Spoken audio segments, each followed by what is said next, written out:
Baik, selamat malam. Saya ucapkan salam damai sejahtera untuk kita semua yang ada. Puji nama Tuhan. Sebelum saya melanjutkan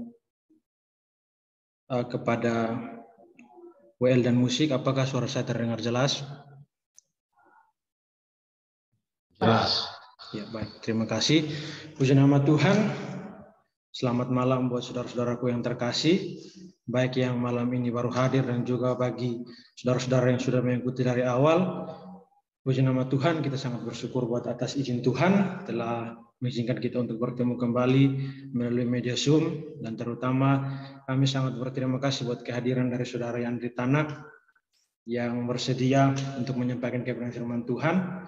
Puji nama Tuhan, saya akan menyerahkan seluruh kegiatan ini kepada WL dan musik, kepada hambanya. Saya persilahkan. Terima kasih.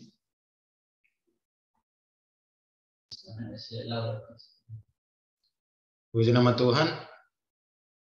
Apakah suara saya jelas? Oke, baik.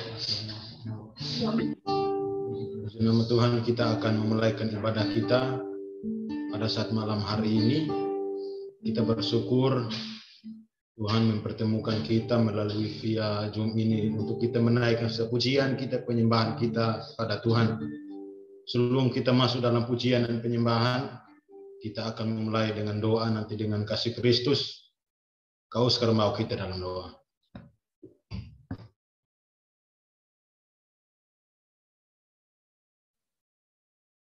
Baik, puji nama Tuhan.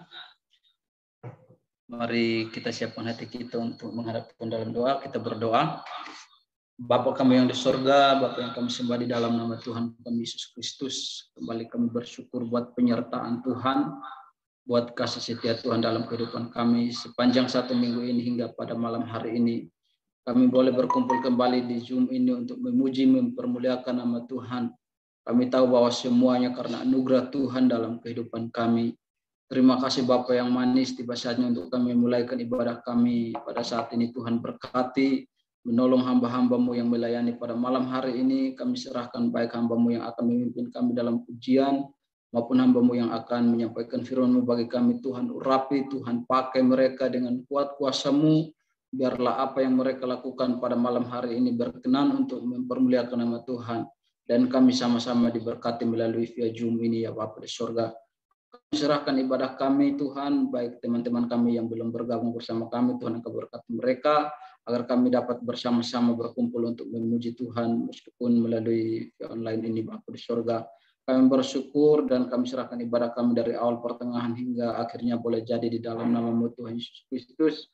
Kami telah berdoa, haleluya, amin.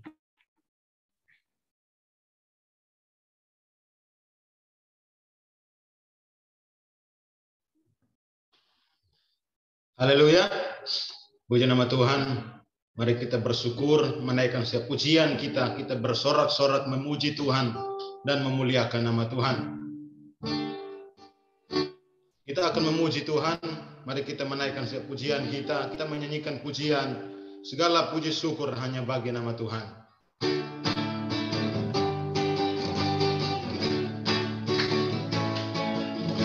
Segala puji syukur hanya bagi-Mu Tuhan, sebab Kau yang layak dipuja. Kami mau bersorak tinggikan nama-Mu. Haleluya. Segala puji syukur, segala puji syukur hanya bagi-Mu Tuhan, sebab Kau yang layak dipuja. Kami mau bersorak tinggikan nama-Mu. Haleluya. Soraklah, haleluya. Soraklah, haleluya. Haleluya.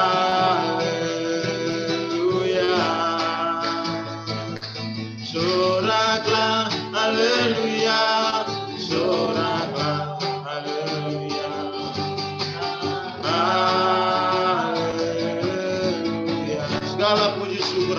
bagi Tuhan. Segala puji syukur hanya bagi-Mu, sebab Kau yang layak dipuja. Kami mau bersorak tinggikan nama-Mu. Haleluya. Soraklah, soraklah, haleluya. Soraklah, haleluya. Haleluya. Soraklah, haleluya. Soraklah, haleluya. Haleluya. Soraklah, soraklah, haleluya. Soraklah, haleluya. Haleluya. Soraklah, haleluya. Soraklah, haleluya. Haleluya.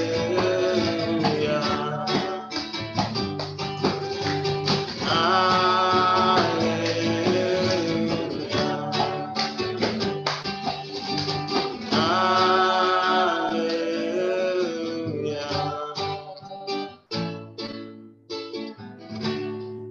Puji nama Tuhan. Tiba saatnya kita akan mendengarkan firman Tuhan. Mari kita siapkan hati kita, pikiran kita untuk kita menerima kebenaran firman Tuhan. Kita akan angkat pujian, jiwaku merindukan-Mu.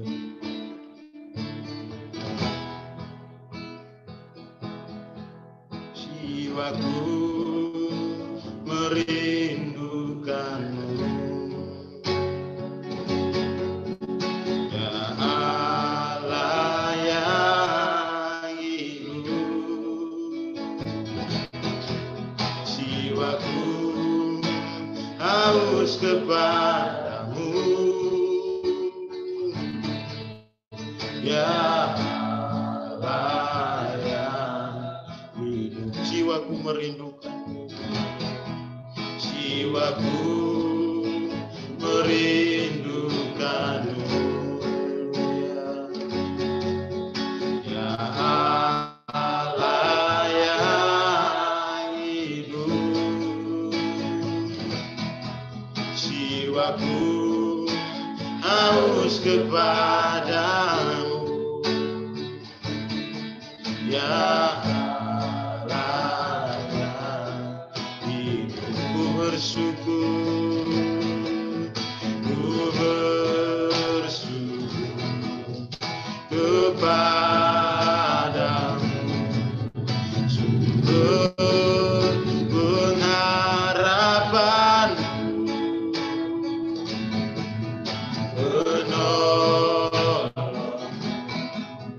ya Allahku, tiada yang seperti. Jiwaku merindukan-Mu,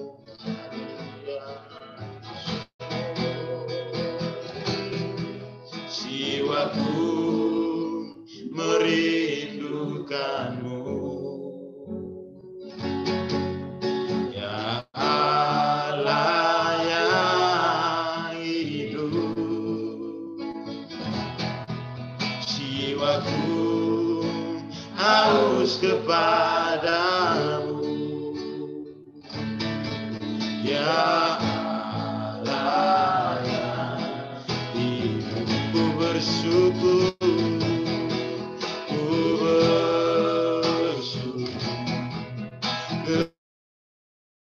kepada-Mu, sumber pengharapanku, penolongku, penolong, ya Allahku, tiada yang seperti.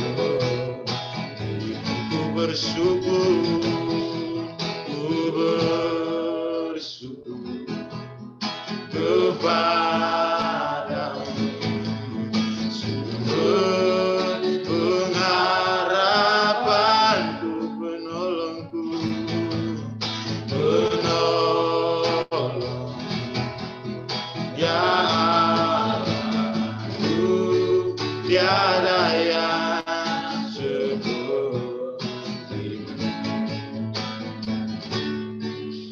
tiada yang seperti.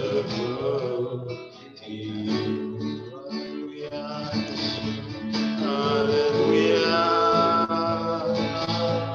haleluya, terima kasih Tuhan.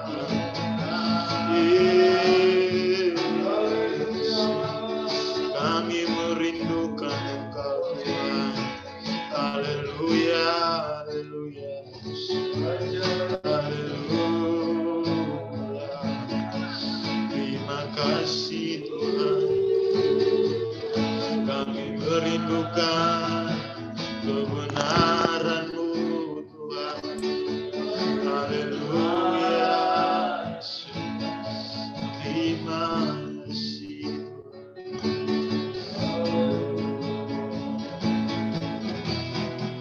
Ku bersyukur kepada-Mu,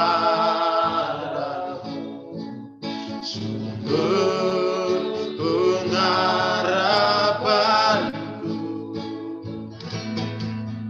penolong ya Allahku, tiada yang seperti, tiada yang seperti-Mu,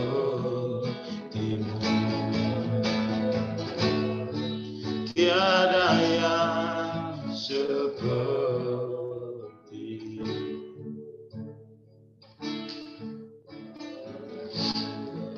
Bapa di sorga, kami bersyukur atas kebaikan-Mu dalam hidup kami. Kami berterima kasih Tuhan atas kemurahan-Mu, rahmat-Mu yang begitu nyata dalam hidup kami. Kami berterima kasih Tuhan atas keselamatan yang Tuhan anugerahkan kepada kami. Sehingga sampai saat malam hari ini Tuhan, kami anak-anak-Mu berkumpul secara virtual untuk menaikkan setiap pujian kami, penyembahan kepada Tuhan. Biarlah pujian dan penyembahan yang kami naikkan dapat menyenangkan hati-Mu. Di saatnya Tuhan kami akan mendengarkan firman Tuhan.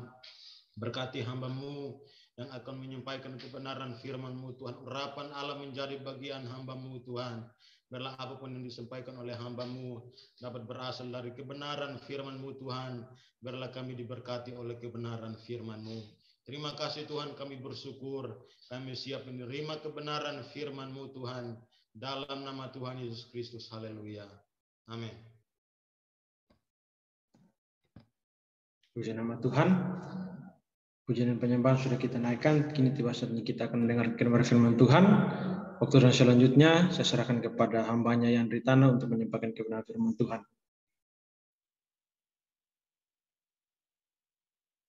Oke, puji nama Tuhan. Apakah suara saya kedengaran? Kedengarannya? Oke, puji nama Tuhan. Pertama-tama kita patut mengucap syukur kepada Tuhan yang memberikan kita kesehatan, mengaruniakan kekuatan, sukacita dan sejahtera, keselamatan, dan bahkan mengaruniakan kesempatan ini ya. Kita yakin bahwa kalau kita masih mendapatkan kesempatan ini untuk memuji Tuhan, akan mendengarkan cerita firman Tuhan, itu adalah suatu anugerah atau kesempatan yang dikaruniakan Tuhan di dalam kehidupan kita. Dan saya juga berterima kasih kepada pengurus grup Verbum Veritatis ya. Maaf kalau saya salah menyebut nama grupnya Verbum Veritatis ya, kalau tidak salah. Saya berterima kasih karena sudah mempercayakan saya untuk menyampaikan kebenaran firman Tuhan pada malam hari ini. Jujur saja entah apa yang membuat saya sangat gugup malam ini. Tapi biarlah dengan kuasa Roh Kudus saya dapat menyampaikan apa yang Tuhan ingin sampaikan kepada kita semua ya. Dan perlu saya perkenalkan nama ya, karena ini saya lihat ada beberapa juga yang saya tidak kenal dan mungkin tidak kenal saya. Nama saya seperti yang tertera di layar video saya, Yandra Tana. Saya orang Kupang. Walaupun marga Tana ini agak asing ya, karena memang sedikit orangnya. Puji nama Tuhan, mungkin itu saja perkenalannya. Yang lain tidak perlu. cukup tahu nama saja. Saya ini satu angkatan sama kakak Oscar, dan di atasnya kakak Urdi, kakak Martin, kakak Henok. Kalau kakak Christine sama-sama satu angkatan. Di atasnya kakak Yapson, kakak Talita. Ya, itu kami satu alma mater ya. Puji nama Tuhan, langsung saja kita tidak lama-lama di perkenalan. Karena kalau perkenalan terlalu lama tidak baik juga. Kita buka Alkitab kita di dalam 2 Tawarik sebagai dasar kebenaran firman Tuhan pada malam hari ini di dalam 2 Tawarik pasal yang ke-16. Kayaknya sudah ada di flyer ya. 2 Tawarik pasal 16 ayat 1 hingga ayat yang ke-14.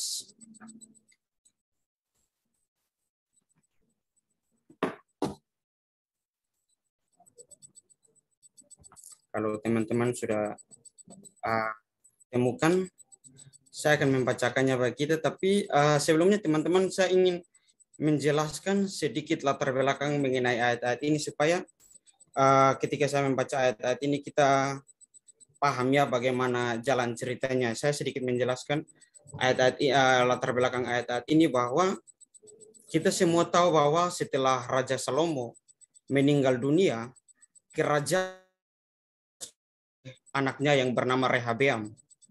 Dan kita tahu bahwa Salomo itu memiliki banyak anak, banyak istri. Dan karena memiliki banyak istri, pastinya juga memiliki banyak anak. Sehingga kemudian kerajaan yang ditinggalkan oleh Salomo yang kemudian dipimpin oleh Rehabeam ini terpecah menjadi 2 bagian. Yang satunya di kerajaan bagian utara dan yang satunya adalah kerajaan bagian selatan. Dan kerajaan bagian utara disebut dengan kerajaan Israel. Sedangkan kerajaan bagian selatan disebut dengan kerajaan Yehuda. Dan kedua kerajaan ini bermusuhan. Dari awal terpecahnya bermusuhan, berseteru. Dan ini berlangsung dari masa ke masa. Dan kedua kerajaan ini saya katakan bahwa mereka bermusuhan dari masa ke masa. Hingga sampai pada suatu saat atau sampai pada suatu ketika kerajaan Yehuda diperintah oleh Raja Asa. Sedangkan kerajaan Israel diperintahkan oleh Raja Baesa. Yang terpecah belah itu dan bermusuhan itu, pada suatu ketika kerajaan Yehuda diperintah atau dipimpin oleh Raja Asa, sedangkan kerajaan Israel dipimpin oleh Raja Baesa.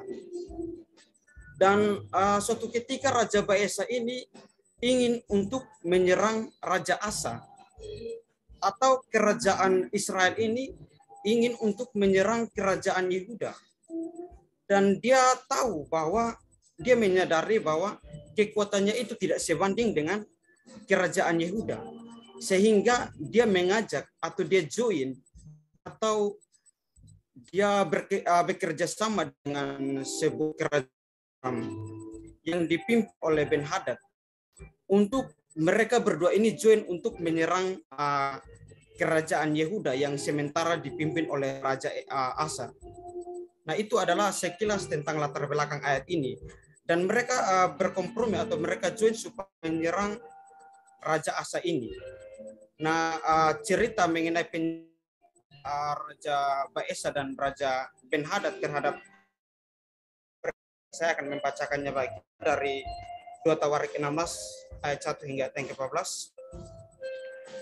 Pada tahun ke-36 pemerintahan Asa, majulah Baesa, Raja Israel hendak berperang melawan Yehuda.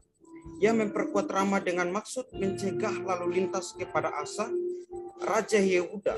Lalu Asa mengeluarkan emas dan perak dari perbendaharaan rumah Tuhan dan dari perbendaharaan rumah raja, dan mengirimnya kepada Ben-Hadad, Raja Aram yang diam di Damsyik, dengan pesan, ada perjanjian antara aku dan engkau, antara ayahku dan ayahmu. Ini kukirim emas dan perak kepadamu. Marilah batalkanlah perjanjianmu dengan Baesa, Raja Israel, supaya ia undur daripadaku. Lalu Ben-Hadad mendengar permintaan Raja Asa. Ia menyuruh panglima-panglimanya menyerang kota-kota Israel. Dan mereka memukul kalah Iyon dan Abel-Maim dan segala tempat perbekalan kota-kota di Naftali. Segera sesudah Baesa mendengar hal itu, ia berhenti memperkuat Rama. Ia menghentikan usahanya itu. Tetapi Raja Asa mengerahkan segenap orang Yehuda yang harus mengangkat batu dan kayu yang dipergunakan Baesa untuk memperkuat Rama itu. Ia mempergunakannya untuk memperkuat Geba dan Mispa. Pada waktu itu datanglah Hanani pelihat itu kepada Asa, Raja Yehuda, katanya kepadanya, karena engkau bersandar kepada Raja Aram dan tidak bersandar kepada Tuhan Allahmu. Oleh karena itu terluputlah tentara Raja Aram dari tanganmu. Bukankah tentara orang Ethiopia dan Libya besar jumlahnya? Kereta dan orang berkudanya sangat banyak, namun Tuhan telah menyerahkan mereka ke dalam tanganmu karena engkau bersandar kepadanya. Karena mata Tuhan menjelajah seluruh bumi untuk melimpahkan kekuatannya kepada mereka yang bersungguh hati terhadap Dia. Dalam hal ini engkau telah berlaku bodoh. Oleh sebab itu mulai sekarang ini engkau akan mengalami peperangan. Maka sakit hatilah Asa karena perkataan pelihat itu, sehingga ia memasukkannya ke dalam penjara. Sebab memang ia sangat marah terhadap dia karena perkataan itu. Pada waktu itu Asa menganiaya juga beberapa orang dari rakyat. Sesungguhnya riwayat Asa dari awal sampai akhir tertulis dalam kitab Raja-Raja Yehuda dan Israel. Pada tahun ke-39 pemerintahannya, Asa menderita sakit pada kakinya, yang kemudian menjadi semakin parah. Namun dalam kesakitannya itu ia tidak mencari pertolongan Tuhan, tetapi mencari tabib-tabib. Kemudian Asa mendapat perhentian bersama nenek moyangnya. Ia mati pada tahun ke-40 pemerintahannya dan dikuburkan di kuburan yang telah digali baginya di kota Daud. Mereka memberingkannya di atas pertiduran yang penuh dengan rempah-rempah dan segala macam rempah-rempah campuran yang dicampur menurut cara pencampur rempah-rempah, lalu menyalakan api yang sangat besar untuk menghormatinya. Puji nama Tuhan. Agak panjang ya, tapi saya sengaja untuk kita membaca semuanya supaya kita sedikit memahami cerita ini atau sedikit memahami ayat-ayat ini. Nah, teman-teman yang diberkati oleh Tuhan kita Yesus Kristus, melalui 14 ayat ini atau suatu perikop ini atau narasi yang telah kita baca ini, sesuai dengan yang di flyer, saya memberikan sebuah tema sederhana, yaitu mengakhiri dengan baik. Mengakhiri atau menyelesaikan dengan baik. Atau bahasa gaulnya, atau bahasa yang lebih kerennya itu bahasa timurnya mungkin, atau bahasa apanya saya kurang mengerti, itu disebut dengan finishing well. Bahasa Kupangnya ya. Finishing well, mengakhiri dengan baik. Teman-teman yang diberkati oleh Tuhan kita Yesus Kristus, memulai sesuatu yang baru adalah baik. Tetapi sangat baik jika kita menyelesaikannya dengan baik juga. Kalau kita anak-anak muda yang mungkin sedang berkuliah atau sedang bekerja ya, kalau kita memulai suatu perkuliahan atau kita sedang berkuliah adalah baik. Tetapi hari wisuda adalah lebih sangat baik. Bukankah begitu ya? Yang sudah dekat-dekat wisuda ini mungkin sedang menunggu hari-hari wisudanya. Karena di hari wisuda adalah hari di mana kita membuktikan bahwa sesuatu yang telah kita mulai bertahun-tahun itu kita bahwa memulai sesuatu pekerjaan atau memulai suatu usaha adalah sangat baik saya katakan. Tetapi alangkah lebih baik kalau kita menyelesaikannya dengan baik. Perhatikan kalimat ini ya, kita memulainya baik. Kita memulai sesuatu yang baru itu baik. Tetapi jauh lebih baik kalau kita menyelesaikannya dengan baik. Atau disimpulkan dengan kata atau kalimat finishing well. Itu akan sangat lebih baik. Saya mau katakan kepada kita, ini kita sudah umur-umur produktif ya. Yang mungkin berencana untuk menikah tahun ini adalah baik. Bagi saya baik. Tidak ada yang melarang kita untuk menikah. Yang penting usianya sudah cukup ya. Tetapi alangkah lebih baik kalau pernikahan itu dipertahankan sampai maut yang memisahkan. Nah itu yang penting. Artinya bahwa bukan bermasalah di memulainya. Tetapi masalahnya di bagaimana atau bagaimana kita dapat yang dikatakan sebagai finishing well itu, mengakhiri dengan baik itu. Nah, begitupun dengan kehidupan kita sebagai manusia, teman-teman, orang-orang muda ya. Begitupun dengan kehidupan kita sebagai manusia. Tuhan memberikan kita hidup. Tuhan menciptakan kita adalah sangat baik. Baik sekali Tuhan memberi kita hidup. Tetapi lebih sangat baik lagi. Wah, ini berat. Tuhan memberi kita hidup itu baik sekali, sangat baik. Tetapi sangat jauh lebih baik kalau kita mengakhiri hidup kita ini dengan baik. Jadi anak-anak muda kalau punya masalah jangan mengakhiri hidup dengan tidak baik ya. Gantung diri atau bunuh diri atau minum apa begitu yang bisa mematikan. Jangan. Karena Tuhan sudah memberikan kita hidup itu baik. Tetapi jauh lebih baik kalau kita mengakhiri hidup kita ini dengan baik ya. Sebelumnya minta maaf, ini waktunya berapa menit ya supaya saya ukur-ukur juga. Kalau sekarang berapa menit ya waktunya? Atau Bebas. yang bebas. Oh ya. Berarti 2 jam juga. Sesuai ini bisikan Roh Kudus ya. Tidak juga, kita akan membatasinya juga. Jadi teman-teman, saya mau terang memulai sesuatu adalah baik, tetapi jauh lebih baik jika kita mengakhirinya dengan baik. Saya terinspirasi, ini kita masih di pendahuluannya di awal. Saya terinspirasi dengan sebuah pertandingan bola, sebuah pertandingan sepak bola yang di mana mempertemukan ini pada leg semifinal ya, mempertemukan Raja Inggris yaitu Manchester City berhadapan dengan Raja Spanyol yaitu Real Madrid. Dan ini jika diperhatikan dari kualitas tim ini Manchester City memang lebih diunggulkan dan memang di leg pertama itu Manchester City sudah menang. Dan kalau kita perhatikan ini minta maaf yang tidak suka sepak bola ya, tapi ini saya mau menerangkan tentang finishing well itu.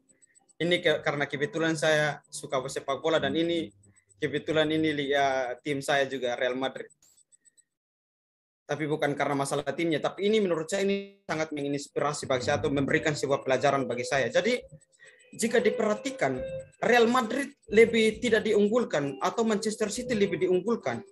Dan kalau kita perhatikan di pertandingan itu teman-teman, pada menit ke-89 leg kedua itu leg pertama kan Real Madrid sudah kalah 3-2. Dan pada menit ke-89 itu Manchester City sudah unggul 5-2. Artinya bahwa mereka sudah pasti kalah. Real Madrid ini sudah kalah karena waktu tersisa itu lagi 1 menit saja. Waktu normal itu lagi 1 menit. Tetapi apa yang terjadi teman-teman?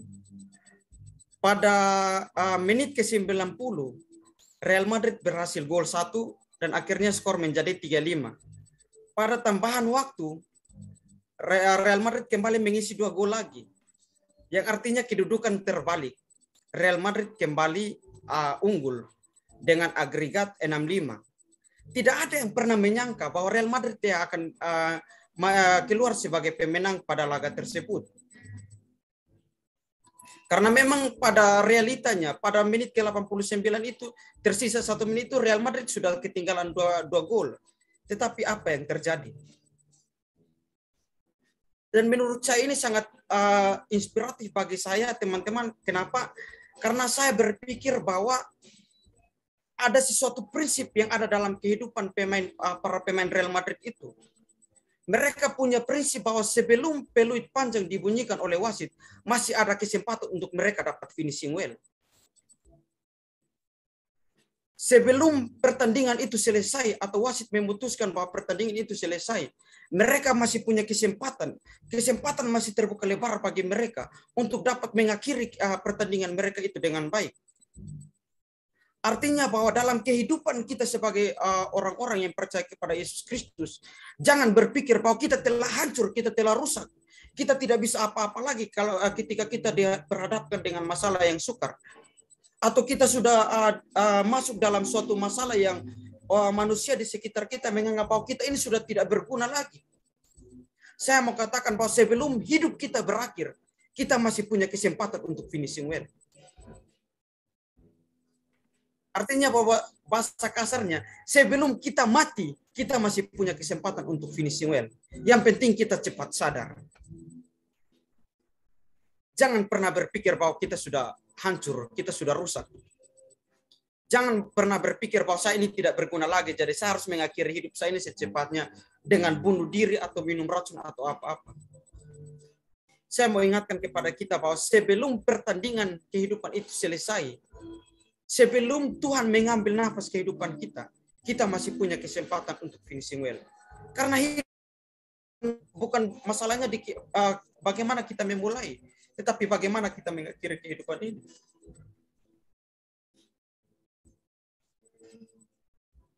Kehidupan manusia itu bagaikan sebuah pertandingan ya teman-teman.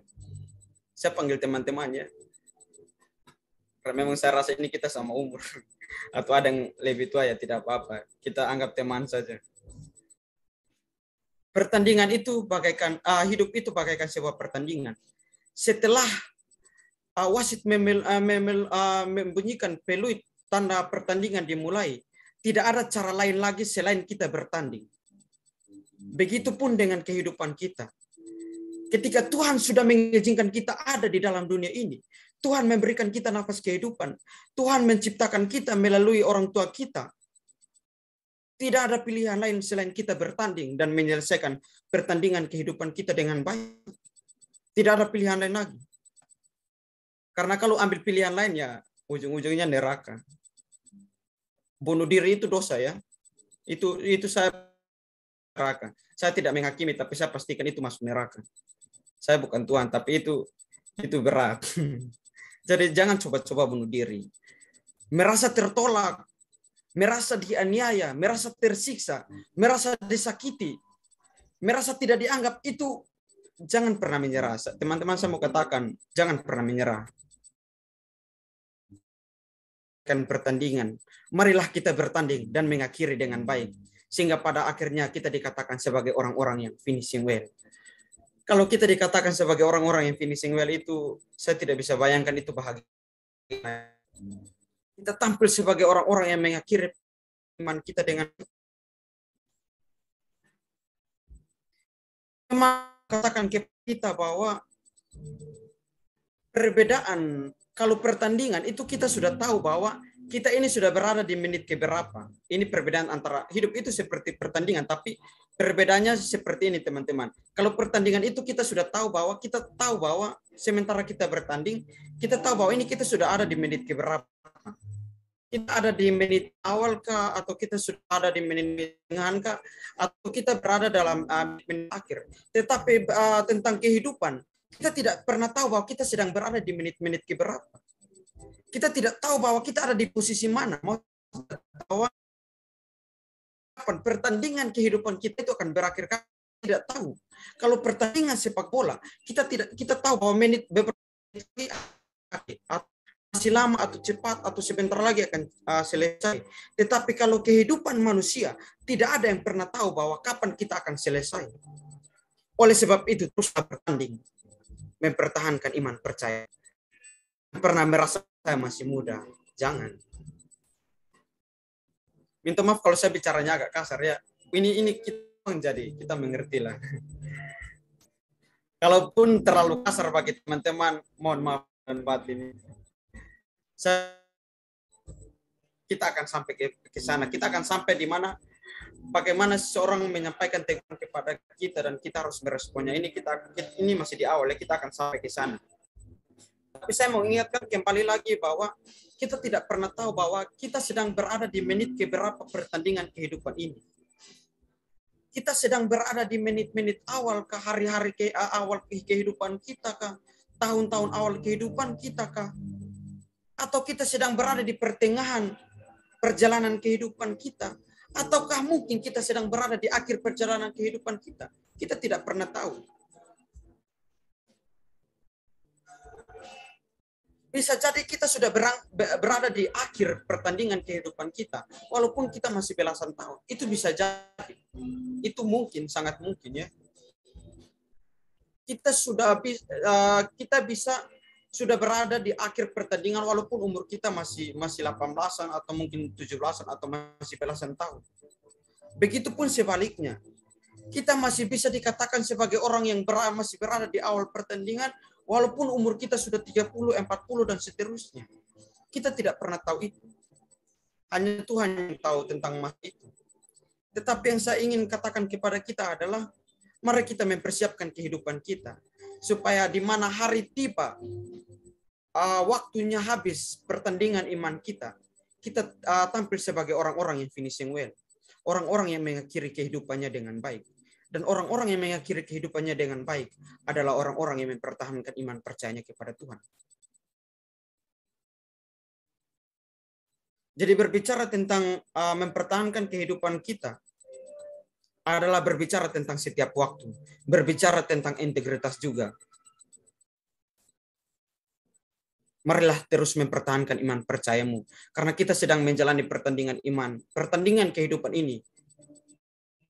Dan kita tidak pernah tahu kapan kehidupan kita akan selesai. Sekali lagi jangan berpikir bahwa kita masih muda, kita masih punya waktu untuk main-main. Saya pernah berpikir sedikit kesaksiannya teman-teman, saya pernah berpikir begini. Kemarin-kemarin ini, saya sempat berpikir bilang, kenapa ya dulu itu saya tidak nakal. Maksudnya bisa minum mabuk atau bisa perokok, pokoknya mengenal dunia bebas. Kenapa dulu saya tidak melakukan itu supaya ketika masuk pendeta baru saya bertobat. Tapi saya rasa itu adalah pikiran bodoh, pikiran yang tidak baik. Karena memang kita tidak pernah tahu kapan kita berhasil selesai. Jadi kalau waktu ini kita ada, kita terus mempersiapkan kehidupan kita. Kita terus hidup kudus di hadapan Tuhan. Kita terus hidup benar di hadapan Tuhan. Terus hidup sesuai dengan apa yang Tuhan inginkan. Supaya kalau Tuhan bilang sudah selesai pertandingan imanmu, kita tampil sebagai orang-orang yang finishing well. Atau orang-orang yang mengakhiri kehidupan ini dengan baik. Nah teman-teman yang diberkati oleh Tuhan kita Yesus Kristus. Dari teks ini atau dari cerita ini, kita mau belajar dari seorang anak Tuhan yang bernama Asa. Dan dia ini memiliki sebuah jabatan, yaitu seorang raja. Namun yang ironi di sini, namun yang sadis di sini adalah dia sendiri tidak finishing well. Sekali lagi saya ulangi bahwa dari teks ini kita mau belajar tentang finishing well atau mengakhiri kehidupan dengan baik dari seorang anak Tuhan yang bernama Asa yang menduduki jabatan sebagai raja. Namun dia sendiri tidak finishing well. Tetapi teman-teman yang diberkati oleh Tuhan kita Yesus Kristus, saya mau katakan kepada kita bahwa kalau namanya tercatat di dalam Alkitab, ceritanya atau biografinya dicatat dalam Alkitab, artinya bahwa ada sesuatu yang Tuhan ingin sampaikan kepada kita semua. Atau ada sesuatu yang Tuhan ingin mau sampaikan kepada para pembaca cerita ini. Ada suatu pesan yang Tuhan ingin sampaikan kepada siapapun yang ingin membaca cerita ini. Atau lebih khususnya kepada kita yang sedang belajar dari cerita firman Tuhan ini. Hal pertama yang ingin saya sampaikan kepada kita, bagaimana supaya kita dapat finishing well, atau bagaimana supaya kita dapat mengakhiri kehidupan kita dengan baik. Hal pertama adalah bersandar teruslah kepada Tuhan. Bersandar terus, garis bawahi terus ya. Bersandar teruslah kepada Tuhan. Dikatakan terus. Dikatakan terus berarti kita bersandar kepada Tuhan bukan pada suatu keadaan tertentu. Kita bersandar kepada Tuhan bukan dalam rentang waktu tertentu, tetapi bersandar kepada Tuhan terus artinya bahwa dari masa ke masa kita terus bersandar kepada Tuhan. Kita terus berharap kepada Tuhan. Kita terus mengharapkan akan pertolongan Tuhan. bukan pada suatu masa saja atau bukan pada suatu keadaan saja. Dikatakan sebagai bersandar terus kepada Tuhan, artinya bahwa dalam keadaan sakit kita harus bersandar kepada Tuhan. Tetapi dalam keadaan sehat pun kita harus terus bersandar kepada Tuhan. Bukan dalam keadaan sakit saja, bukan dalam keadaan susah saja, bukan dalam keadaan kita mengalami masalah saja, tetapi dalam keadaan sehat, dalam keadaan kita berkelimpahan, di dalam keadaan kita senang, di dalam keadaan kita bersukacita, kita harus terus bersandar kepada Tuhan. Dikatakan bersandar terus kepada Tuhan, bukan berarti bahwa di waktu kita anak-anak baru kita bersandar kepada Tuhan. Bukan berarti bahwa ketika kita menjadi anak-anak muda baru kita bersandar kepada Tuhan. Tetapi kalau dikatakan bersandarlah terus kepada Tuhan, artinya bahwa ketika kita anak-anak kita bersandar kepada Tuhan. Ketika kita menjadi seorang pemuda kita juga harus bersandar kepada Tuhan. Bahkan ketika kita sudah menjadi tua juga kita harus terus bersandar kepada Tuhan. Bukan pada suatu rentang waktu tertentu, bukan pada suatu keadaan tertentu, bukan pada suatu masa tertentu, tetapi dikatakan bersandarlah terus kepada Tuhan, artinya bahwa dari masa ke masa. Nah, inilah yang menjadi persoalan dalam kehidupan Raja Asa ini. Di mana ketika Alkitab mencatat, ketika dia berada pada masa muda, ketika dia muda, dia takut akan Tuhan. Dia bersandar kepada Tuhan. Dia berharap kepada Tuhan. Bahkan firman Tuhan menceritakan bahwa dia mengumpulkan berhala-berhala. Dia kumpulkan patung-patung dan dibakarnya semua. Bahkan dia melarang orang Israel untuk menyembah patung-patung yang ada. Dia melarang orang-orang Israel untuk menyembah berhala. Walaupun patung-patung itu adalah peninggalan dari Raja Salomo. Walaupun patung-patung itu adalah warisan dari Raja Rehabeam. Tetapi dia tidak peduli dengan semuanya itu. Dia suruh mengumpulkan semuanya. Dia membakar semuanya. Dan dia mengajak orang-orang Israel untuk hanya menyembah kepada Tuhan saja. Dan akhirnya Tuhan senang dengan dia. Tuhan memberkati dia. Karena dia bersandar kepada Tuhan. Tetapi ingat ya, ini saya katakan di awal bahwa ini ketika dia masa muda. Ketika dia masa muda dia takut kepada Tuhan. Sehingga Tuhan senang kepada dia. Tuhan sangat memberkati dia. Tuhan memberkatinya dalam bidang ekonomi kerajaannya. Bidang militer kerajaannya. Sehingga kerajaan Yehuda pada waktu itu sangat berkembang pesat. Kerajaan Yehuda pada waktu itu sangat maju. Tetapi sekali lagi itu hanya berlaku pada waktu masa muda Raja Asa. Di ayat yang ke-1 diceritakan bahwa setelah 36 tahun Raja Asa, ada sebuah persoalan besar yang datang menerpa kehidupan Raja Asa. Yaitu Raja Baesa di sebelah utara atau kerajaan Israel. Dia mau menyerang Raja Asa. Dan dia menyadari bahwa kekuatannya itu tidak kuat. Sehingga dia itu join atau dia kerjasama dengan Raja Aram. Dia bersekutu dengan Raja Aram. Yang pada waktu itu diperintahkan oleh Raja Ben-Hadad. Dan ini merupakan sesuatu atau sebuah kekuatan yang menakutkan. Karena dua kerajaan sedang bersekutu untuk melawan kerajaan Yehuda atau Raja Asa dan rakyatnya. Tetapi hal ini diketahui oleh Raja Asa. Dia menyadari bahwa waktu itu nyawanya sedang terancam. Dia menyadari bahwa kerajaannya sedang terancam. Karena Raja Baesa dan Raja Ben-Hadad segera akan berperang melawan dia. Lalu pertanyaannya adalah bagaimana anak Tuhan ini? Bagaimana anak Tuhan anak Tuhan atau Raja Asa yang takut akan Tuhan ini menyelesaikan masalah besar ini? Anak-anak muda yang diberkati oleh Tuhan kita Yesus Kristus tidak menutup kemungkinan bahwa kita semua mengalami masalah. Atau siapa di sini yang tidak pernah mengalami masalah? Boleh angkat tangannya. Saya mengajungkan jempol yang sebanyak-banyaknya kalau tidak pernah mengalami masalah ya. Kita semua pasti mengalami masalah. Bahkan percaya kepada Yesus Kristus bukan sebuah bukan artinya bahwa kita tidak akan mengalami masalah. Justru kalau kita percaya kepada Yesus Kristus, akan banyak masalah yang datang menghampiri kehidupan kita. Saya katakan begitu karena saya sudah mengalami hal itu. Teman-teman juga pasti mengalami hal tersebut. Tidak menutup kemungkinan bahwa kita apalagi kita anak-anak muda ini ya, masalah dengan teman, masalah dengan orang tua tidak kirim-kirim uang. Belum lagi teman dekat atau pacarnya melakukan hal-hal yang membuatnya sakit hati, tidak ikut apa yang dia mau. Itu menjadi masalah bagi anak-anak muda.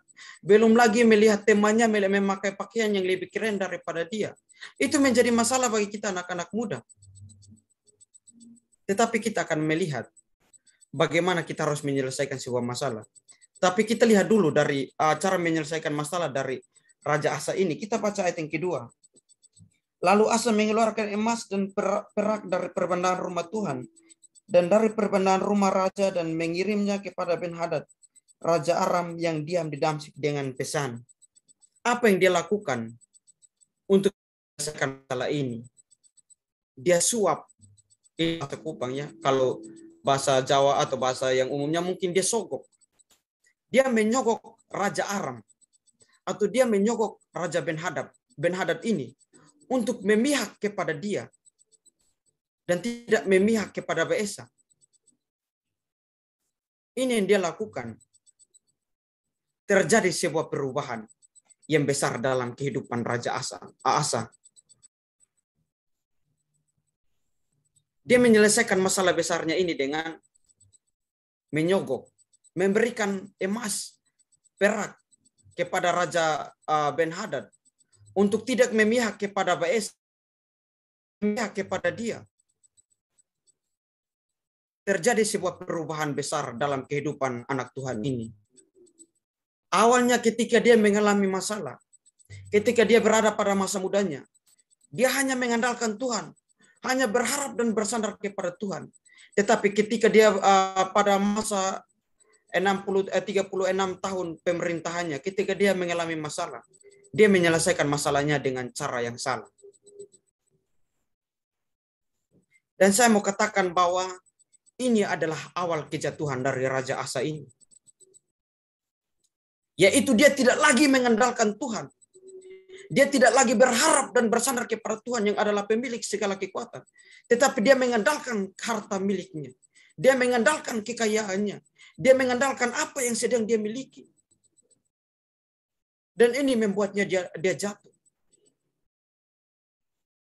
Mengenai hal itu saya teringat akan satu ayat di dalam Amsal 11. Coba kita baca. Amsal 11 ayat yang ke-28.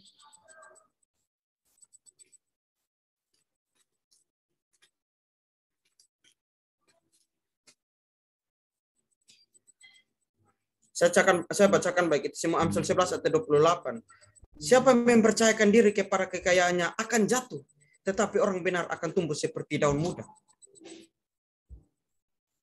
Ini adalah awal kejatuhan dari Raja Asa. Dia mengandalkan kekayaannya. Kekayaan itu perlu ya. Kekayaan itu memang penting. Tidak salah kalau kita mengumpulkan harta, kita mengumpulkan uang, kita mengumpulkan kekayaan. Tidak salah kalau kita kaya raya. Tetapi hati-hati. Jangan sampai kekayaan itu yang mengendalikan kehidupan kita. Jangan sampai karena kita memiliki segala-galanya, apa yang kita miliki saat ini, kemudian kita mengandalkan semuanya. Apapun yang kita miliki saat ini, teman-teman yang diberkati oleh Tuhan kita Yesus, mungkin bukan harta ataupun sesuatu yang penting dalam kehidupan kita yang bisa membuat kita merasa aman. Hati-hati dengan hal tersebut ya. Justru saya pernah jatuh dalam hal-hal seperti ini. Karena saya mendapatkan sesuatu yang membuat saya aman. Kemudian saya merasa bahwa ini saya bisa melakukan semuanya. Tetapi ternyata tidak. Itu adalah awal dari kejatuhan kehidupan kita. Kalau kita lebih mengandalkan sesuatu daripada kita lebih mengandalkan Tuhan. Itu hanyalah sesuatu yang akan menuntun kita kepada kehidupan yang hancur dan kita tidak akan mencapai yang namanya finishing well itu. Kita tidak dapat menyelesaikan kehidupan kita dengan baik. Jadi hati-hati ya. Sekali lagi, kekayaan tidak salah. Kita punya apa, segala-galanya tidak salah. Tetapi hati-hatilah supaya hal itu tidak mengendalikan kehidupan kita. Atau hal itu tidak membuat kita untuk mengandalkan harta kita atau mengandalkan apa yang kita miliki. Tetapi biarlah kita terus mengandalkan Tuhan. Karena dialah yang memberikan kita kehidupan. Teman-teman, kalau kita gelisah, kalau teman-teman dan saya gelisah untuk menjalani hari-hari esok, karena kita belum dapat kiriman dari orang tua, kalau kita gelisah untuk menjalani hari-hari esok, karena kita tidak punya banyak uang, kita tidak punya harta, kita tidak punya orang tua yang memiliki banyak uang, kalau kita gelisah karena hal itu, sesungguhnya kita keliru. Begitupun sebaliknya, kalau kita merasa aman untuk menjalani hari-hari esok karena kita sedang memiliki banyak uang, kita merasa nyaman untuk menjalani hari-hari esok karena kita memiliki orang tua yang hebat, karena kita sedang berada pada keadaan yang sehat, kita sedang berada pada keadaan yang senang, dan itu membuat kita untuk merasa nyaman menjalani hari-hari esok. Sesungguhnya itu adalah keliru. Tetapi saya mau katakan kepada kita bahwa nyamanlah dan gelisahlah jika kita sedang mengandalkan Tuhan.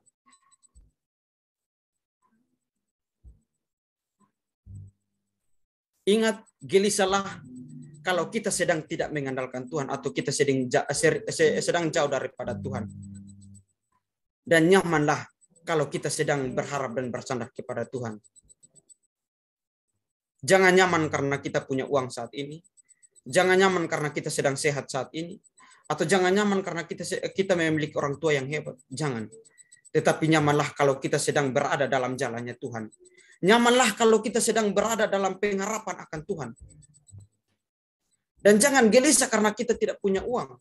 Jangan gelisah karena kita memiliki orang tua yang tidak kaya. Kita memiliki orang tua yang tidak mampu. Tetapi gelisahlah kalau kita sedang jauh daripada Tuhan. Tetapi saya mau katakan kalau teman-teman hadir di Zoom pada malam hari ini, saya mau katakan bahwa kita adalah orang-orang yang nyaman di dalam pelukannya Tuhan. Amin. Kita adalah orang-orang yang nyaman berada dalam pengharapan akan Tuhan.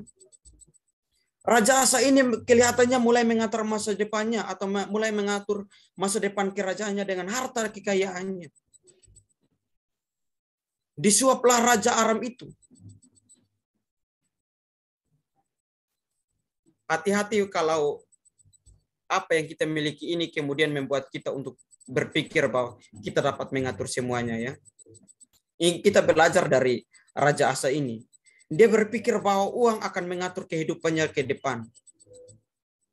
Dia suap Raja Ben-Hadad untuk memihak kepada dia. Dia berpikir bahwa dengan demikian dia dapat mengatur masa depan kerajaannya. Saya pernah membaca sebuah tulisan yang dikatakan bahwa bila kita terbiasa mengandalkan uang, lambat laun uang akan mengatur iman kita. Nah, ini yang bahaya. Kalau kita terbiasa dengan sesuatu yang kita merasa bahwa itu menjadi sesuatu yang hebat, lambat laun hal itu dapat mengatur, walaupun tidak semua ya, tetapi ini secara umum. Kalau kita mengandalkan kehidupan kita kepada uang, lambat laun uang akan mengatur iman kita. Artinya bahwa terkadang orang itu, kalau kita dapat kiriman yang banyak atau kita dapat berkat, kita memiliki uang yang banyak, baru kita itu kita sedang lalu kita melupakan Tuhan. Tetapi kalau kita tidak memiliki uang, barulah kita datang berharap dan bersandar kepada Tuhan. Nah, ini yang tidak boleh. Artinya bahwa uang yang mengatur iman kita, tidak boleh seperti itu ya teman-teman. Dimanapun kita berada, atau kita sedang mendapatkan pekerjaan yang bagus, atau kita sedang berada pada situasi yang nyaman, jangan berpikir bahwa hal itu yang dapat menjamin kehidupan kita ke depan. Tetapi ingatlah bahwa hanya Tuhan yang dapat mengatur masa depan kita. Hanya Tuhanlah yang dapat mengubah masa depan kita ke jalan yang benar. Bukan apa yang kita miliki saat ini, bukan harta, bukan kekayaan, bukan kedudukan orang tua kita juga, ataupun bukan kedudukan kita saat ini.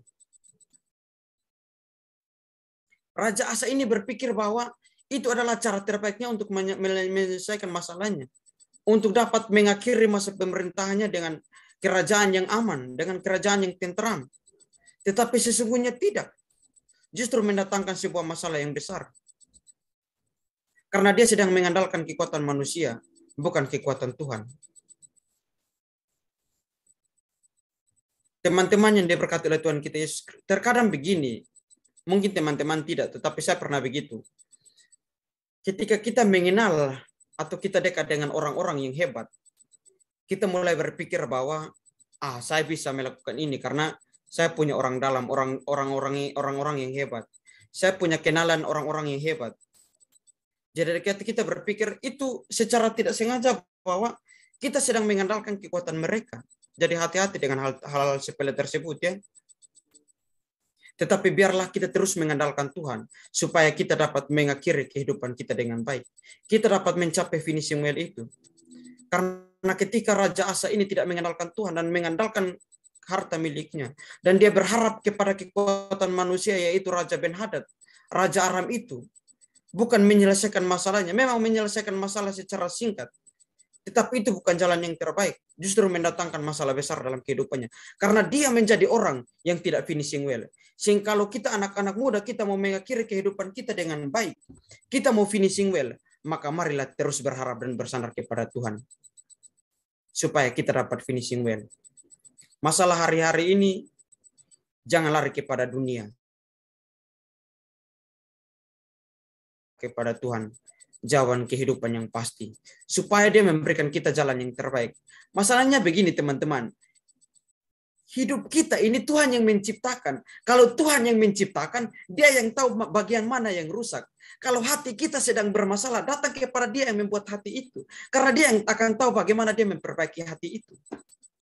Kalau jiwa kita sedang tidak nyaman, datanglah kepada dia yang membentuk jiwa itu. Karena dia yang tahu bagaimana dia memperbaiki kehidupan kita. Kalau hidup kita sedang rusak, janganlah kepada manusia karena kita sama-sama diciptakan. Tetapi datanglah kepada Sang Pencipta karena dia yang tahu bagaimana memperbaiki kehidupan kita. Andalkanlah terus kepada Tuhan. Ingat, hanya Tuhan yang berkata bahwa sampai putih rambut pun dia akan menggendong kita terus. Jadi teruslah datang kepada Tuhan ya. Jangan lari kepada manusia. Hal kedua, bagaimana supaya kita dapat, ini hal terakhir ya, 2 hal saja yang akan saya bagikan bagi kita. Hal kedua yang ingin saya bagikan kepada kita, bagaimana supaya kita dapat mengakhiri pertandingan kehidupan kita atau kita dapat finishing well dengan baik. Memperhatikan teguran Tuhan. Ingat setelah Raja Asa membayar Ben-Hadad dengan uang, lalu Ben-Hadad ini beralih keberpihakan dari Raja Baesa dan berpihak kepada Raja Asa. Kemudian Raja Ben-Hadad ini dia menyerang Raja Baesa dan kerajaannya, sehingga dapat dikatakan bahwa Raja Asa ini mengalami kemenangan. Dia mengalami kemenangan karena Raja Baesa tidak jadi serang kerajaannya. Bahkan Raja Ben-Hadad kembali berpihak kepada dia sehingga dia merasa bahwa dia sudah menang. Dan saya bisa bayangkan bahwa saat itu pasti dia sedang duduk di atas takhta kerajaannya dengan senang hati karena dia berpikir bahwa dia sudah menang, strateginya berhasil, dan mungkin saja menterinya sedang memuji dia, bahkan rakyatnya mungkin sedang memuji dia karena dia telah membuat sebuah strategi yang akhirnya menyelamatkan kerajaannya dari serangan Baesa. Tetapi yang berbeda di sini adalah ada seorang pribadi yang bernama Hanani, seorang penglihat, atau ini juga dikatakan sebagai seorang nabi ya, dia seorang penglihat atau seorang nabi, datang kepada raja bukan untuk memuji raja karena keberhasilannya menyelamatkan kerajaannya dengan cara membayar Ben-Hadad, tetapi dia datang kepada Raja Asa untuk menyampaikan pesan Tuhan yang berupa teguran. Dia datang bukan untuk memuji Raja Asa, tetapi dia datang untuk menegur Raja Asa ini.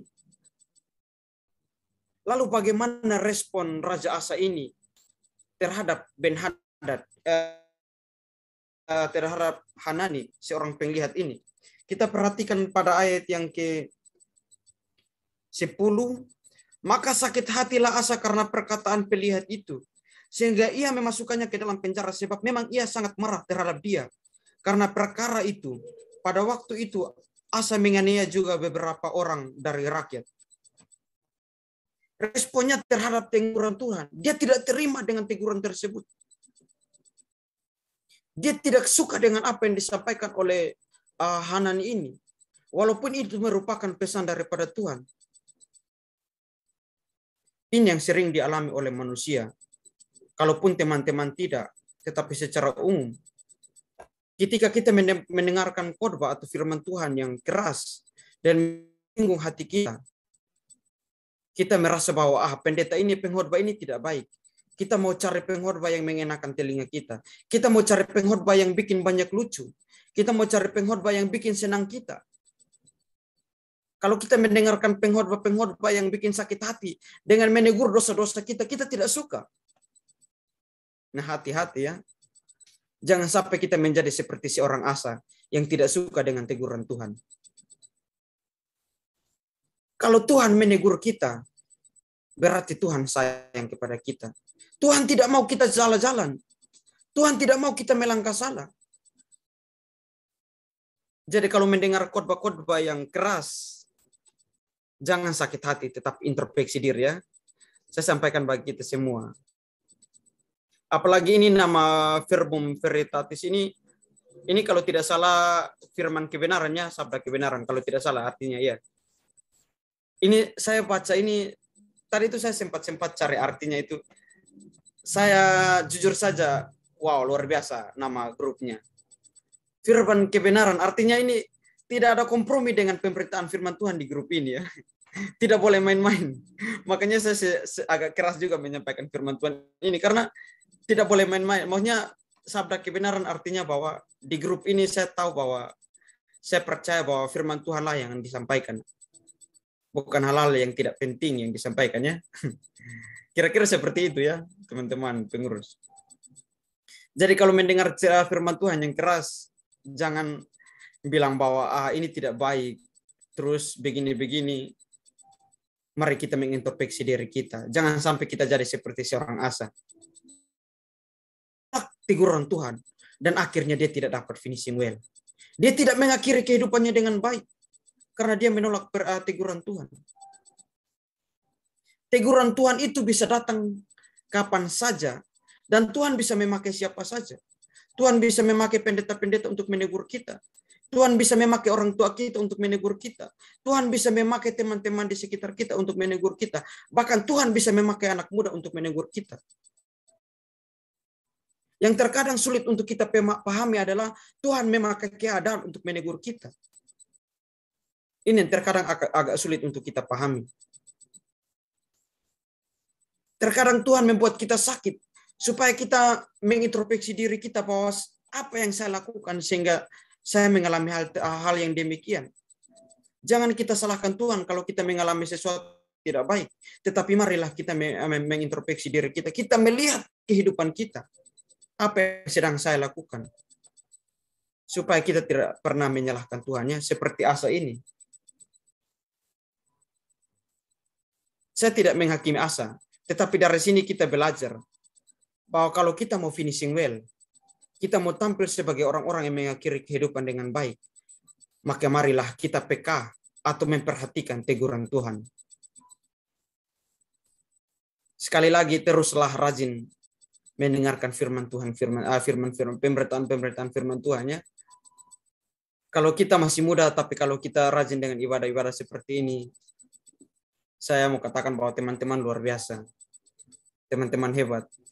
Apalagi pengurus ya berani membentuk ini adalah sesuatu yang hebat karena mampu membuat sebuah inovasi yang baru, ya, dengan memanfaatkan media dan alat-alat yang ada untuk menciptakan grup, membuat grup ini untuk membuat kita hari makin bertumbuh di dalam Tuhan. Membuat kita untuk mengenal firman kebenaran itu, mengenal sabda kebenaran itu. Karena dengan kita mengenal sabda kebenaran itu, kita dapat memperhatikan teguran-teguran Tuhan dalam kehidupan kita. Kita dapat mengerti maksud Tuhan di dalam kehidupan kita. Dan kalau kita sudah mengerti maksud Tuhan di dalam kehidupan kita, saya yakin bahwa kita akan berjalan dalam kebenarannya firman Tuhan. Bagaimana mungkin kita dapat berjalan dalam kebenaran firman Tuhan kalau kita tidak mengerti apa yang Tuhan maksudkan dalam kehidupan kita? Nah, kalau mau mengerti kebenaran, mau mengerti maksud Tuhan dalam kehidupan teman-teman, rajinlah beribadah. Jadi itu suatu formula atau suatu rantai kehidupan yang tidak dapat diputuskan. Harus seperti itu. Dari teman-teman yang diberkati oleh Tuhan kita Yesus Kristus. Dari satu cerita ini kita belajar dua hal, bahwa untuk finishing well, maka kita harus teruslah berharap kepada Tuhan. Perhatikan bahwa terus ketika mengalami masalah, terus berharap kepada Tuhan. Ketika berada pada keadaan senang, terus berharap kepada Tuhan. Jangan seperti Ben Hadad. Ketika dia masa muda, dia berharap kepada Tuhan. Tetapi ketika dia sudah tua, dia mengandalkan harta miliknya. Ketika dia sudah tua, dia mengandalkan harta miliknya. Marilah kita terus mengandalkan Tuhannya. Jangan mengandalkan apa yang kita miliki saat ini, tapi teruslah mengandalkan Tuhan. Setiap masa, dari masa ke masa kita harus tetap mengandalkan Tuhan.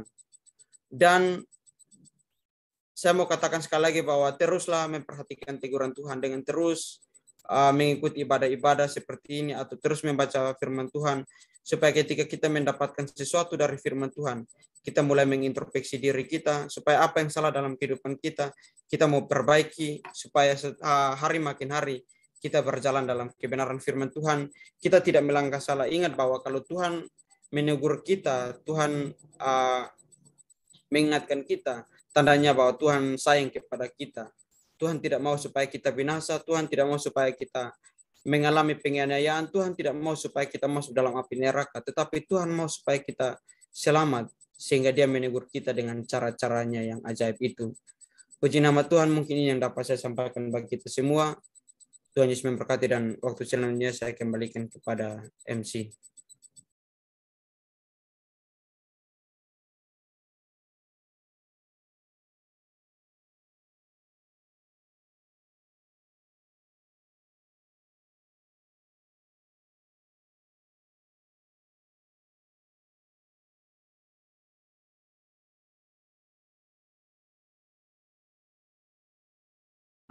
Baik, puji nama Tuhan. Mau masuk misalnya jaringan sedikit terganggu. Baik, terima kasih untuk hambanya yang telah menyampaikan kebenaran firman Tuhan pada saat malam hari ini.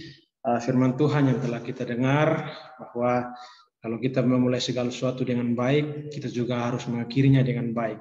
Atau dengan istilah yang digunakan oleh hambanya tadi dengan kata finishing well. Jadi dalam finishing well ini juga kita harus berharap sepenuhnya kepada Tuhan saja. Puji nama Tuhan, firman Tuhan yang sangat memberkati. Sebelum kita masuk dalam doa, ada beberapa hal yang ingin disampaikan atau mungkin ada sesuatu yang ingin ditambahkan oleh hambanya Saudara Oscar Pinis. Mohon disampaikan. Terima kasih.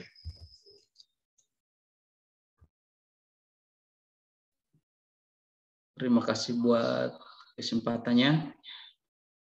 Dan saya juga berterima kasih kepada Pak Pendeta Yandri yang sudah memberkati kami melalui firman Tuhan pada malam hari ini.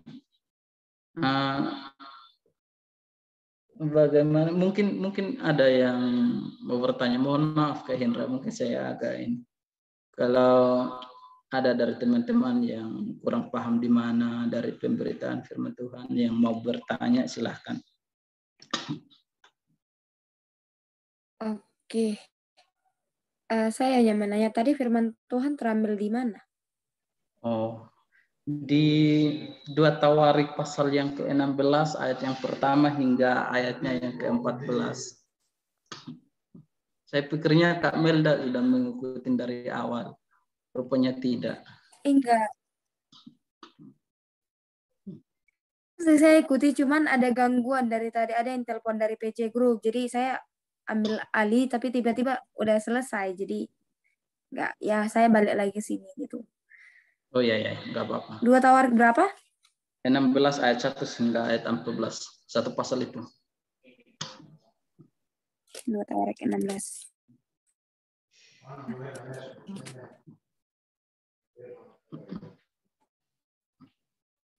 Ya mungkin itu saja Kak Melda.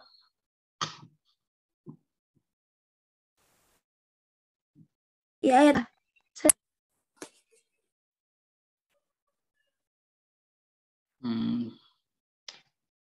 Oke, dari teman-teman lain mungkin ada yang mau bertanya.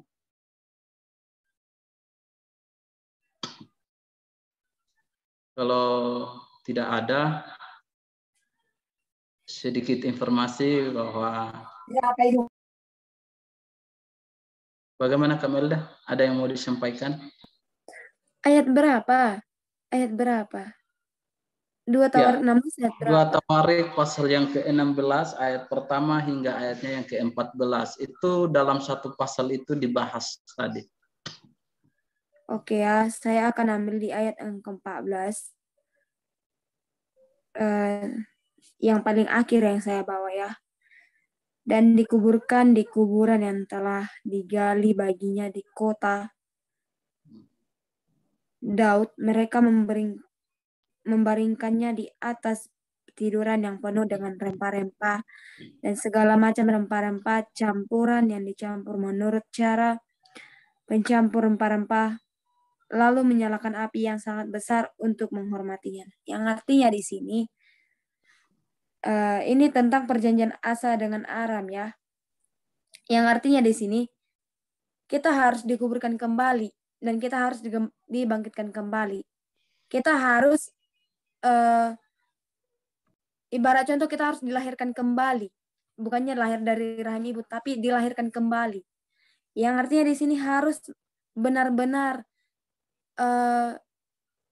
dekat kepada Tuhan, harus benar-benar teladan untuk Tuhan gitu ya. Baik sekalipun Tuhan sudah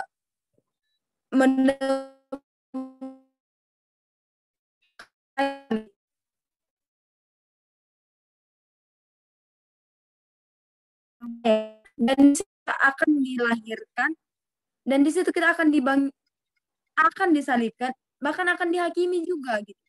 Nah, contoh saya buat sedikit ya, ibaratnya contoh. Ada orang sedang menghentikan memikul salib sendiri ya. Tapi firman Tuhan berkata kita harus dikuburkan kembali, yang artinya harus disalibkan kembali dong.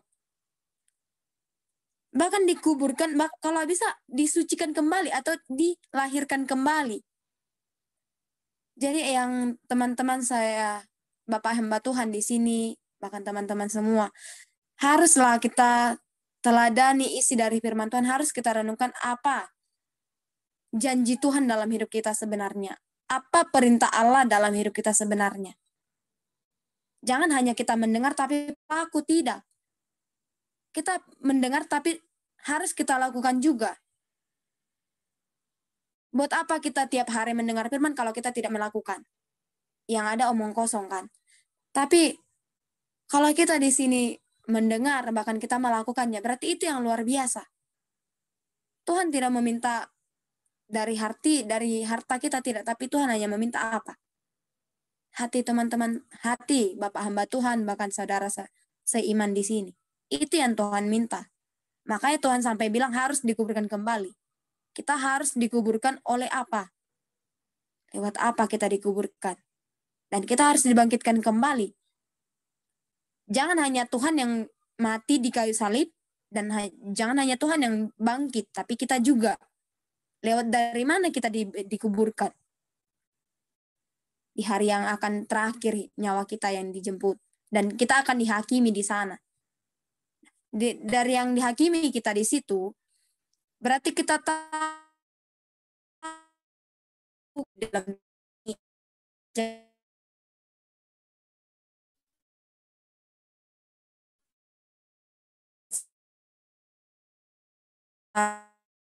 dikuburkan, berarti kita juga harus mampu. Bisa. Apalagi kita ingin mau disalibkan. Mungkin ya, hanya Tuhan Yesus yang bisa disalibkan. Hanya Tuhan Yesus yang mampu dicaci, dihina. Hanya Tuhan Yesus, kita tidak bisa. Sekalipun, contoh, ada teman-teman di sini atau ada hamba Tuhan, Bapak Gembala di sini yang mungkin ya, punya masalah, tapi pelampiasannya kemana? Jadi ke masyarakat, jadi ke jemaat. Karena apa? Dia tidak bisa mengendalikan amarahnya, dia tidak bisa mengendalikan emosinya. Itu. Jadi Tuhan bilangnya jangan kamu membalas kejahatan dengan kejahatan, tapi apa? Balaslah dengan kebaikan atau melalui doa. Itu firman Tuhan, bukan saya yang menyatakan, tapi firman Tuhan. Jangan, bila kamu dihakimi, jangan kamu menghakimi balik. Atau bila kita dapat cacian, jangan kita caci balik.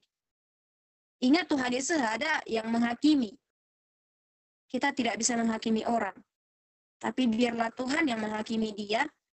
Tuhan yang menegur dia dari mana? Lewat dari Roh Kudus. Kita hanya diwajibkan untuk berdoa kepada dia. Untuk membawa dia agar dia semakin dekat kepada Tuhan. Bukannya malah sebaliknya, kita menghina dia atau mengucilkan dia. Tidak. Kalau Tuhan sudah bilang, kamu harus membalas kejahatan, penuh. Tapi orang di penjara bahkan Tuhan lepaskan. Yang di penjara, yang mencuri juga Tuhan pakai lebih, bahkan Tuhan pilih untuk menjadi kemuliaan pemberitaan firman. Seperti yang dikatakan Bapak Pendeta Yandri tadi, kalau orang yang dipilih, contoh, kita melakukan kejahatan,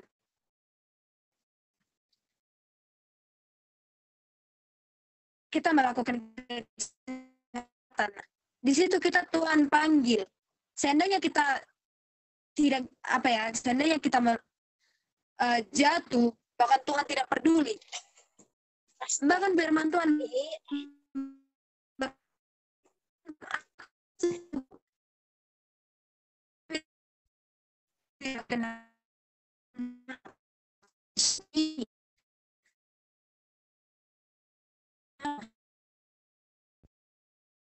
kan firman Tuhan berkata, setialah kepadaku selagi masih ada diberi kesempatan, ya. Jadi sampai kapan kedatangan Tuhan kita tidak tahu, ya. Karena kedatangan firman Tuhan sudah firman Tuhan berkata, waspadalah. Kedatangan Tuhan sudah mulai dekat.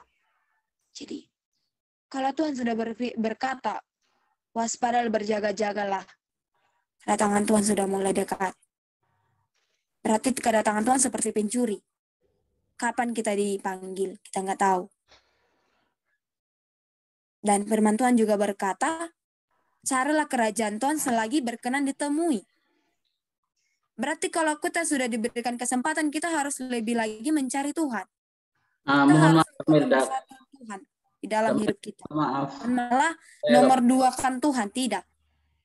Tapi malah mempersatukan Tuhan. Menjadi nomor 1, menjadi prioritas di dalam hidup kita. Oke lah, kepada Bapak, Ibu sekalian, dari saya itulah yang menjadi pegangan dalam hidup kita. Saya serahkan kepada Pak Oscar. Sekian dan terima kasih. Sekali lagi saya mohon maaf buat kita semuanya, Kak Hendra, Kak Yandri. Siapa? Sebelumnya, Kak Melda, saya mungkin agak meluruskan yang Kak Melda sampaikan, sebab maksud dari dikuburkan dari 2 Tawarik 16 ini tidak berbicara tentang lahir baru. Sebab kalau bicara tentang dikuburkan dan bangkit kembali itu bicara mengenai baptisan. Nah, itu yang dikatakan dengan lahir baru. Kalau dikuburkan menurut ayat 14 itu perhentian dan itu sudah mati. Berbicara tentang akhir hidup dari Raja Asa. Jadi kenapa dikatakan dikuburkan? Karena Asa sudah mati. Jadi ini tidak ada bicara lahir baru di sini. Jadi kalau kita bilang lahir baru itu sudah kita salah itu. Ya. Jadi maksud saya memberikan kesempatan tadi kepada saudara itu, apa yang saudara tidak mengerti, silahkan bertanya saja. Sebab untuk memperkatakan Alkitab ini kita harus mempelajarinya dulu. Jadi maksud saya seperti itu. Jadi mungkin saudara tidak mengerti apa yang disampaikan oleh Mohon maaf Pak Yandri ya, semuanya jelas. Tapi maksud saya, kalau mungkin ada teman-teman yang tidak mengerti bisa ditanyakan. Nah, kalau kita berbicara soal firman Tuhan, saya rasa perlu kita mempelajarinya dulu. Jadi sekali lagi bahwa maksud dari dikuburkan menurut 2 Tawarik 16 ayat 14 ini tidak berbicara tentang lahir barunya seseorang. Artinya dikuburkan lalu bangkit kembali. Apalagi kalau kita kaitkan dengan penyaliban Yesus itu sudah jauh sekali konteksnya. Dan itu kita tidak bisa satukan dengan penyaliban. Jadi saya harap kita semua mengerti ya, agar kita tidak salah. Sebab kalau kita salah memahami Alkitab, maka akan lebih mudah kita menyesatkan orang. Jadi mohon maaf sebesar-besarnya, karena saya mau supaya kita dalam generasi kita, orang-orang muda ini, kita tidak salah paham tentang Alkitab, tentang firman Tuhan. Kita bentuk grup ini agar kita sama-sama belajar bertumbuh bersama di dalam firman Tuhan. Dan kalau kita salah memahami, wajar untuk kita saling menegur. Jadi kalau kita meluruskan pemahaman atau konsep yang salah, teman-teman jangan marah kepada kami, sebab itu untuk kebaikan kita semua.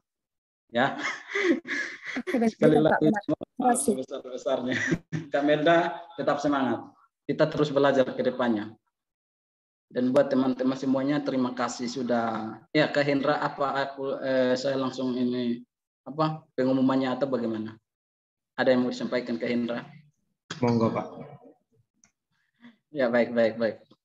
Nah, terima kasih buat teman-teman yang sudah bergabung di grup Firman Veritatis ya. Terima kasih Pak Yandri yang sudah memberkati kami sekali lagi. Tuhan Yesus memberkati Pak dalam segala pergumulannya. Jangan panggil Pak lah, masih Oh iya, kita menghargai karena sudah endingnya untuk masuk di kata Pak. Ya, jadi buat teman-teman semua yang sudah bergabung pada malam hari ini, saya tidak sebutkan satu persatu, tapi saya mengucapkan terima kasih semuanya. Kira-kira waktu yang teman-teman luangkan pada saat ini untuk kita bergabung beribadah, biarlah Tuhan yang memberkati. Nah, jangan lupa minggu depan kita ada ibadah lagi setiap Jumat jam 8 untuk Indonesia Barat, terus untuk Indonesia Timur atau NTT itu jam 9 malam. Sekali lagi, kalau bisa kita ibadah itu jangan pernah tutup kameranya, sebab orang yang berkhotbah itu saya rasa dia terganggu juga kalau melihat namanya tapi orangnya tidak ada seperti itu. Jadi setiap kali kita ibadah, sebisa mungkin kita buka kameranya biar muka kita tidak mandi nggak apa-apa. Yang penting kan bisa nampak di situ. Terus yang berikutnya, untuk kalau ada teman-teman kita yang baru bergabung di grup kita, grup WA-nya, teman-teman bisa sapa, salam kenal atau selamat bergabung atau apalah itu. Maksudnya ya biar teman-teman kita yang lain itu merasa diterima seperti itu, dirangkul. Jadi mungkin malam ini pengumumannya agak banyak ya, agak sedikit banyak. Jadi teman-teman tolong pengertiannya, tolong kerjasamanya supaya kita tetap bertumbuh. Sebab tujuan kita membuat grup ini supaya kita bisa menjadi berkat. Menjadi berkat tidak berdasarkan apa yang kita miliki, tetapi berdasarkan firman kebenaran. Itu adalah firman Allah. Jadi kita tidak boleh salah konsep, salah mengerti, salah memahami suatu pernyataan dalam firman Tuhan. Itulah ya. Buat teman-teman semua, terima kasih. Tuhan Yesus memberkati. Dan saya kembalikan kepada Kak Hendra. Mungkin ada yang mau ditambahkan atau dari teman-teman pengurus lainnya. Tuhan Yesus memberkati. Baik, terima kasih buat penyampaiannya, Saudara Oscar. Kini tiba saatnya saudara-saudaraku yang terkasih, kita akan mengakhiri ibadah pada saat malam hari ini. Dan kita akan berdoa, dan doa akan dipimpin oleh Saudara Yandri. Kita akan berdoa buat atau mensyukuri kepada firman Tuhan yang telah kita dengar. Kita juga berdoa buat bangsa dan negara kita, baik keluarga maupun sanak saudara kita dimanapun berada. Dan juga kami mohon kiranya berdoa juga untuk grup Firman Veritatis, kiranya melalui grup ini nama Tuhan dipuja dan dipermuliakan. Nanti doa ini saya serahkan kepada hambanya Saudara Yandri. Baik, puji Tuhan. Mari kita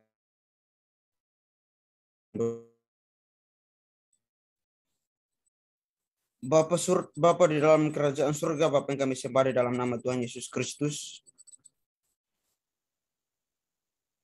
Dan kami mengaruniakan segala sesuatu yang kami perlukan dalam rangka kehidupan kami. Kami sangat mengucap syukur kepadamu Tuhan buat kasih karunia-Mu yang Engkau limpahkan dalam kehidupan kami, bahkan keselamatan yang Engkau sediakan bagi kami. Terlebih Tuhan, Engkau boleh mempertemukan kami melalui media Zoom yang ada Tuhan, untuk kami boleh beribadah kepadamu Tuhan, mensyukuri segala perbuatan yang ajaib dalam kehidupan kami. Bahkan kami sudah mendengarkan firman-Mu Tuhan, yang kembali mengingatkan, menghimbau kepada kami, memberikan petunjuk kepada kami agar bagaimana kami dapat finishing well dalam kehidupan kami. Kami dapat mengakhiri pertandingan iman kami dengan baik. Biarlah firman Tuhan yang telah disampaikan menjadi ingat-ingatkan dalam kehidupan kami. Kami menyadari bahwa kami manusia yang penuh dengan keterbatasan. Kami adalah manusia yang lemah. Tapi biarlah Roh Kudus mampukan kami, ingatkan firman Tuhan dalam kehidupan kami. Sehingga walaupun kami masih muda, usia kami masih rentang dengan hal-hal yang ditawarkan oleh dunia, tetapi pegang teguh firman,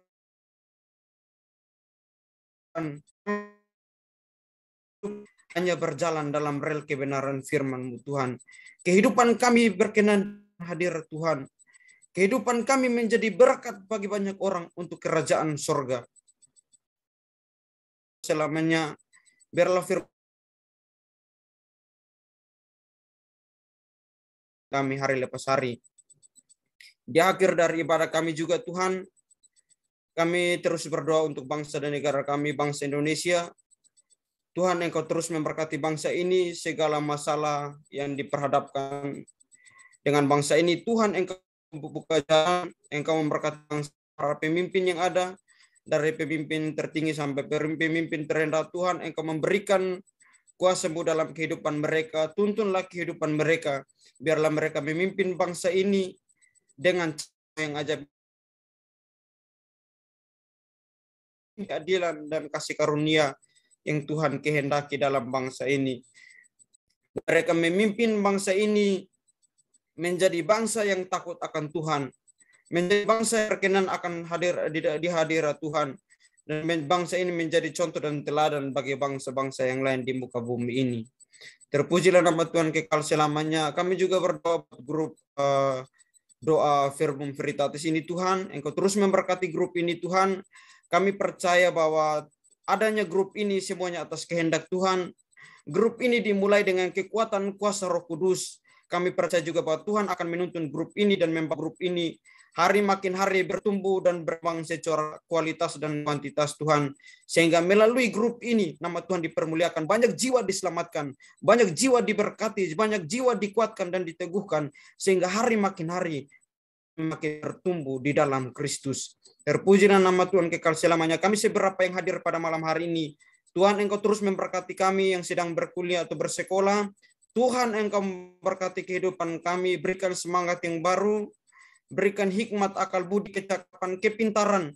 Biarlah kami dapat menyelesaikan pendidikan kami dengan baik, ataupun yang sudah sedang bekerja, Tuhan memberkati kehidupan mereka, ataupun yang sedang mencari pekerjaan, Tuhan berikan pekerjaan yang baik, berikan semangat yang baru dalam kehidupan mereka. Biarlah mereka mendapatkan pekerjaan yang baik, dan dalam pekerjaan mereka boleh bekerja dengan baik. Dan kehidupan mereka, keberadaan mereka menjadi berkat bagi orang-orang di sekitar mereka. Orang tua kami Tuhan, Engkau terus memberkati kehidupan mereka, pekerjaan, usaha mata pencarian mereka. Dalam nama Yesus Tuhan memberkati. Biarlah kehidupan mereka terus diberkati Tuhan. Mereka menuntun, membimbing kami, dan membawa kami menjadi anak-anak yang takut dan taat kepada perintah Tuhan. Terpujilah nama Tuhan kekal selamanya. Biarlah berkat ibadah pada malam hari ini menjadi bagian kami seberapa yang sudah hadir. Biarlah kami setelah bubar dari persekutuan doa ini, kami kembali dengan sebuah sukacita, atau dengan kekuatan, atau dengan sebuah tuntunan dari Roh Kudus, agar kehidupan kami terus berkenan di hadapan hadirat Tuhan. Terus memberkati pengurus-pengurus yang ada, pakai terus kehidupan mereka untuk hormat dan kemuliaan nama-Mu, membimbing grup ini untuk hormat dan kemuliaan nama-Mu. Terpujilah nama Tuhan kekal selamanya. Inilah doa dan permohonan kami menutup ibadah kami pada malam hari ini dengan segala penucapan syukur di dalam nama Tuhan Yesus Kristus Sang Juru Selamat dunia. Haleluya, kita sama-sama yang percaya katakan amin. Puji nama Tuhan. Terima kasih buat hambanya yang sudah mendoakan kita pada saat malam hari ini. Ibadah kita sudah selesai. Saya mengucapkan sekali lagi terima kasih buat saudara-saudari yang berkenan hadir pada saat malam hari ini. Dan kiranya Tuhan selalu memberkati kita baik dalam peristirahatan kita dan juga aktivitas kita pada besok hari. Terima kasih, Tuhan Yesus memberkati. Shalom, selamat malam. Oh ya, Terima kasih semuanya, Tuhan berkati. Mohon maaf saya lupa, kita akan foto dulu. Baik bagi saudara-saudari yang tidak keberatan untuk membuka kamera, dipersilahkan.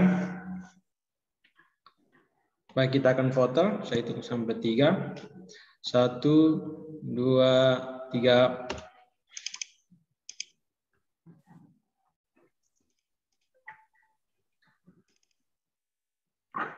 Sekali lagi. Sekali lagi. 1, 2, 3. Ya, terima kasih. Tuhan memberkati.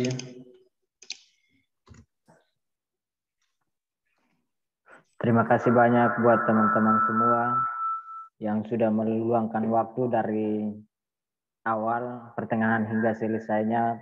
Kita masih tetap setia dalam ibadah grup Verbum Veritatis.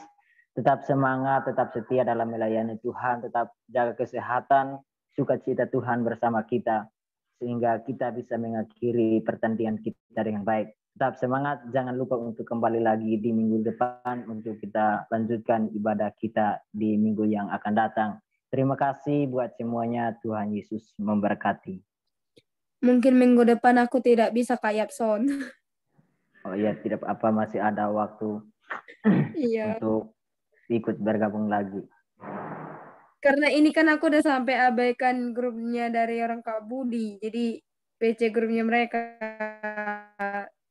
menghadiri ke sini. Jadi ya kalau ada pun waktu minggu depan saya usahakan ya. Saya pasti bisa. Ya, baik Kak. Kami doain supaya Kamel udah pindah grup.